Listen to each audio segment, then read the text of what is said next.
1 ton का मतलब यहाँ पे क्या होता है? चलिए 26 कमेंट करिए जी।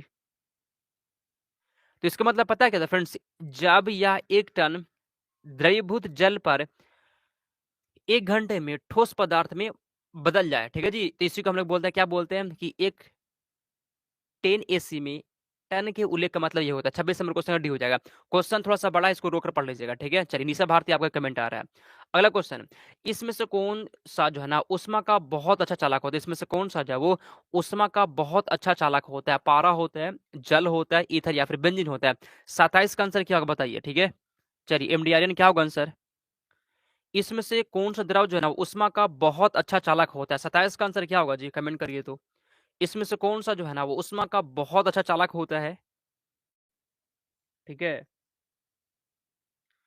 उष्मा का बहुत अच्छा चालक कौन सा होता है जी? तो पारा जो है ना फ्रेंड्स, पारा जो होता है उष्मा का बहुत अच्छा चालक होता है। पारा यहाँ पे हो जाएगा, ठीक है? 27 का एक खुशबू कुमारी का बिल्कुल ठीक है, बिल्कुल यहाँ पे सही जवाब है। आगे चलते हैं 28 नंबर क्वेश्चन की ओर। अगला क्वेश्चन यहाँ पे कहता है ना कि 3 पिन बिजली प्लग में जो है ना सबसे लंबी पिन को किस में जोड़ना चाहिए? क्वेश्चन कहता है कि 3 पिन का जो बिजली होता है जी, जो प्लग होता है ना बिजली वाला, उसमें सबसे लंबी पिन को आप किस में जोड़ेंगे? 30 का कमेंट करिए तो आंसर क्या होगा?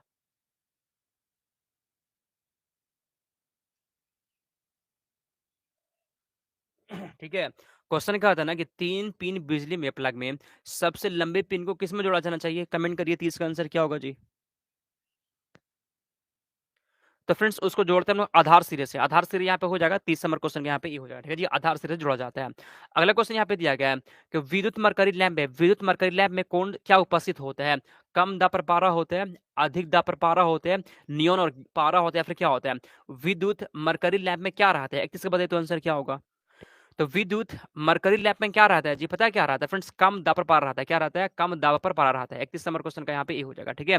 31 का ही आपके यहाँ पे सही जवाब है जी। बहुत अच्छा, जिसका भी 31 नंबर क्वेश्चन का यहाँ पे ए आगे याद कर लीजिएगा। एग्जाम में फ्रेंड्स पता है जी सेम टू सेम यही सब क्वेश्चन पूछेगा, ठीक है? तो गलती से छोड़ मत दीजिएगा, ठीक है? आगे चलते हम लोग 32 नंबर क्वेश्चन को। किसी तार की त्रिज्या को आधी कर देने से उसका प्रतिरोध में क्या हो जाएगा बताइए तो? मान लीजिए किसी तार की त्रिज्या को आधा कर देंगे, तब उसका प्रतिरोध कितना हो जाएगा? ये क्वेश्चन को पहले भी हम समझा दिए थे एक बार, ठीक है? तो अब गलती नहीं होना चाहिए, बताइए। यदि किसी तार की त्रिज्या को आधा करेंगे ना तो उसका प्रतिरोध क्या हो जाएगा? बताइए तो आंसर। चलिए, गुड मॉर्निंग। लोफर में नाम तो अच्छा रख लीजिए जी, कम से कम नाम अच्छा रखेंगे तभी तो लेंगे। आप नाम भी ऐसा उल्टा सीधा रखते हैं कोई नाम भी टीचर नहीं लेगा, ठीक है? अच्छा सा नाम रख लीजिए पहले। चलिए, यहाँ पे क्वेश्चन क्या था जी? किसी तार की त्रिज्या आधी करने पर उसका प्रतिरोध कितना पता हो जाएगा? फ्रेंड्स 16 गुना हो जाता है। कितना होता है? 16 गुना हो जाता है। 32 के यहाँ पे आप सभी का सी बी हो जाएगा, ठीक है जी? किसी तार की त्रिज्या को आधा करने पर जो है ना उसका प्रतिरोध 16 गुना हो जाएगा। ये पहले बता दिए थे हम। उसका प्रतिरोध जो होता है फ्रेंड वो 16 गुना हो जाता है। अगला क्वेश्चन, विद्युत ऊर्जा की बचत करने तथा पर्याप्त प्रकाश पाने के लिए हम CFL का उपयोग करते हैं। CFL का पूरा नाम क्या होता है जी? कमेंट करिए तो। CFL का पूरा नाम यहाँ पे क्या होता है, ठीक है? CFL बल्ब जो जलता है जी घर में, तो CFL का पूरा नाम क्या है? फुल फॉर्म बताइए तो आंसर यहाँ पे क्या होगा?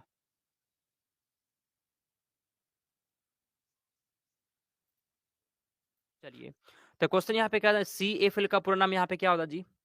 33 कोई बता सकता है आंसर? क्या होता है? तो कॉम्पैक्ट फिलामेंट लैंप होता है। क्या होता है? Compact filament lamp. 33 का यहाँ पे बी हो जाएगा, ठीक है जी? 33 का भी आपके यहाँ पे सही जवाब है।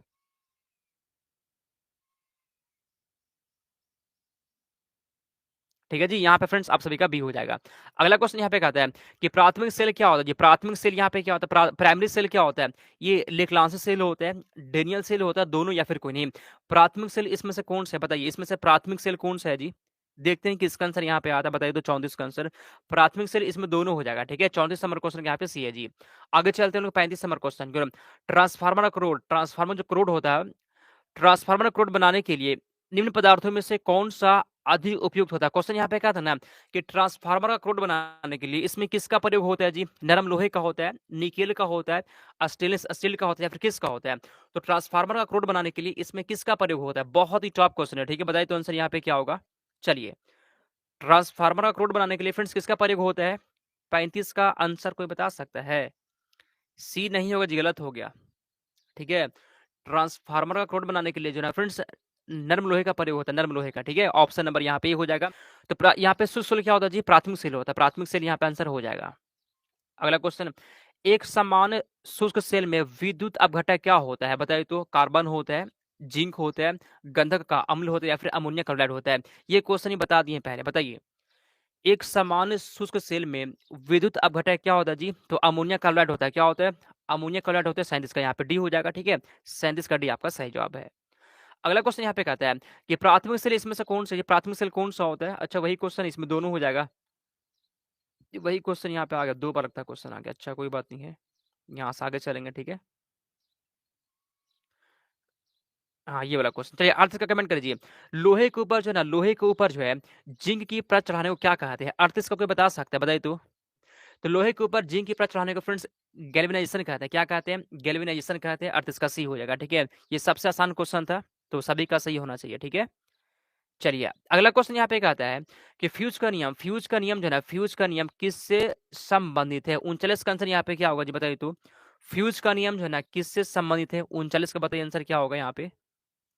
ठीक है जी, तो फ्यूज का जो नियम होता है ना, पता है किससे होता है संबंधित? 39 का आंसर कौन बताएगा?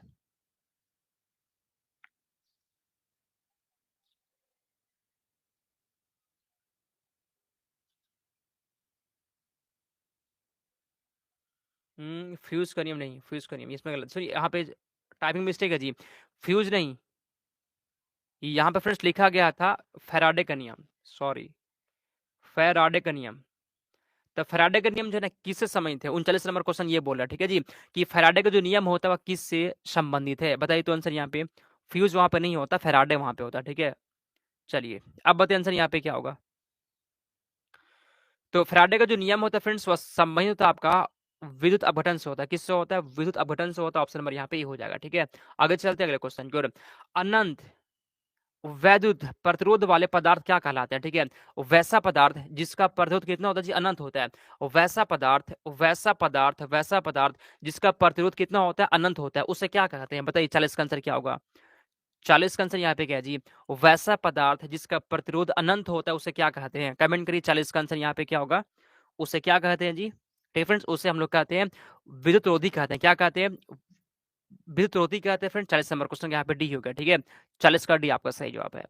अगला क्वेश्चन यहाँ पे कहता है कि लॉजिक गेट, लॉजिक गेट का उपयोग किया जाता है। लॉजिक गेट का उपयोग किस में होता है जी? कैलकुलेटर में होता है, डिजिटल घड़ियों में होता है, रोबोट में, या फिर सभी में होता है। ठीक है, लॉजिक गेट का उपयोग किस में होता है? बताइए 41 का सही जवाब क्या होगा?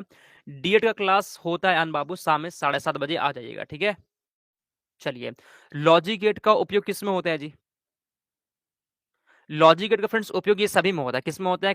इसमें सभी में हो जाती है। कैलकुलेटर में भी होता है, डिजिटल घड़ियों में भी होता है, रोबोट में भी होता है। ठीक है, तो आप सभी के यहाँ पे डी हो जाएगा। अगला क्वेश्चन दिया गया है।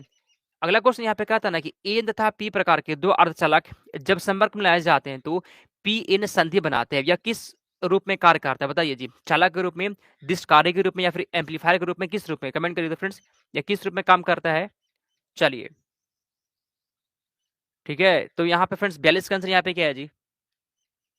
किस रूप में काम करता है फ्रेंड्स? ये जो है ना, ये काम करता है आपका प्रवर्धक रूप में काम करता है। किस रूप में? प्रवर्धक रूप में काम करता है फ्रेंड्स, याद कर लीजिएगा। इसको इंग्लिश में क्या बोलते हैं? एम्पलीफायर कहते हैं जी। ऑप्शन नंबर सी हो जाएगा। अगला क्वेश्चन है, शुष्क सेल में जो ऊर्जा रहती है उसे क्या कहते हैं? शुष्क सेल, सेल में जो ऊर्जा संग्रहित रहती है उसे क्या कहते हैं? बताइए जी, वह किस रूप में रहती है? वह विद्युत ऊर्जा होता है, रासायनिक ऊर्जा होता है, उष्मीय ऊर्जा होता है, या फिर क्या होता है? शुष्क सेल में जो ऊर्जा संग्रहित रहती है वह कैसा होता है? बताइए 43 का आंसर क्या होगा? ये बहुत अच्छा क्वेश्चन है। ठीक है, अभी हिंदी नहीं पढ़ा रहे अंजलि, अभी हिंदी नहीं पढ़ा रहे, हिंदी पढ़ाएंगे। ठीक है, हिंदी अभी तो नहीं हो रहा, हिंदी पढ़ा देंगे। ठीक है, टेंशन मत लीजिए। तो शुष्क सेल में जो ऊर्जा संग्रहित रहती है फ्रेंड्स वो क्या होता है जी? वो पता है क्या होता है? बताइए तो आंसर। वह फ्रेंड्स आपका होता है रासायनिक ऊर्जा होता है। क्या होता है? वो आपका रासायनिक ऊर्जा होता है। आप सभी के यहाँ पे बी हो जाएगा। ठीक है, अगला क्वेश्चन दिया गया है कि मानव के शरीर में, मानव शरीर में जो है ना, मानव शरीर में विद्युत प्रतिरोध का परिणाम की कोटि क्या होती है? हम लोग के बॉडी में जो है ना विद्युत प्रतिरोध का मान कितना होता है? ये क्वेश्चन को आप भी आई कर लीजिए, एग्जाम में क्वेश्चन आने की बहुत ज्यादा संभावना जी। इसको कहीं पर लिखकर रख लीजिएगा। ठीक है, बताइए आंसर क्या होगा? तो मानव के बॉडी में जो होता है विद्युत प्रतिरोध का परिमाण की कोटि कितना होता है? 10 के पावर 3 ओम, 10 के पावर 4 ओम, या फिर कितना होता है? बताइए तो। कितना होता है जी? 10 के पावर 5 ओम होता है। कितना होता है? 10 के पावर 5 ओम होता है। 44 नंबर क्वेश्चन का सी हो जाएगा। ठीक है, 10 के पावर यहाँ पे 5 ओम होता है। अगला क्वेश्चन दिया गया है, कंप्यूटर, यहाँ पे क्या क्वेश्चन करा है जी?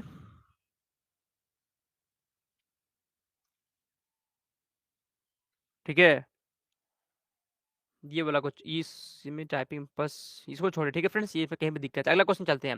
नव अवस्कृत उच्च ताप अति चालक होता है। ठीक है जी, नव अवस्कृत उच्च ताप अति चालक होता है। मिश्र धातुएं होती है वो, शुद्ध दुर्लभ मृदु धातुएं होते हैं, सिरेमिक ऑक्साइड होते हैं, या फिर क्या होता है?